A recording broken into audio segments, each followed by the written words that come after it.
দিবাগত রাত, শবে বারাত, লাইলাতুল বারাত যেটাকে বলা হয়, এই ফজিলতপূর্ণ রাতে বেশি বেশি দোয়া, ইবাদত, কান্নাকাটি করা, আল্লাহর কাছে বন্দিগি করা এবং পরদিন রোজা রাখা, এটা একটা আমল। এটা আমল মূলত। শবে বরাত কোনো উৎসব না, শবে বরাত কোনো অনুষ্ঠান না, শবে বরাত একটা আমলের রাত। আমলের রাত। আমরা এটারে উৎসব বানাই ফেলি। ফ্যাঁস হইল আমরা বুঝছি শবে বরাত মানে 12 ডেক খিচুড়ি।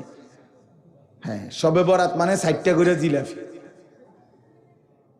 শবে বরাত মানে হইলো 60টা করে জিলাপি। বুঝছেন নি কথা? ঠেলাঠেলি করে জিলাপি লইছে শবে বরাত। কি লই আইছো? শবে বরাত লই আইছি। এই যে হাতে শবে বরাত, শবে বরাত নিস, এটা নেই শবে বরাত। এ তো ইবাদতের রাত, ইবাদতের রাত। দোয়া, কান্নাকাটি করবে, নিজে নামাজ পড়বে, তওবা করবে, ইস্তেগফার করবে। এই জন্য শবে বরাত এই আগামী শুক্রবার দিবাগত রাতে, এমন সময় লাইলাতুন নিসফে মিন শাবান। এজন্য ওই দিন নিজে নিজে যত বেশি সম্ভব যার যে দূর শরীরে খুলায় ইবাদত করবেন, পরের দিন রোজা রাখবেন। তাহলে এই মাসে হলো এই 3টা আমল বড় দাগে।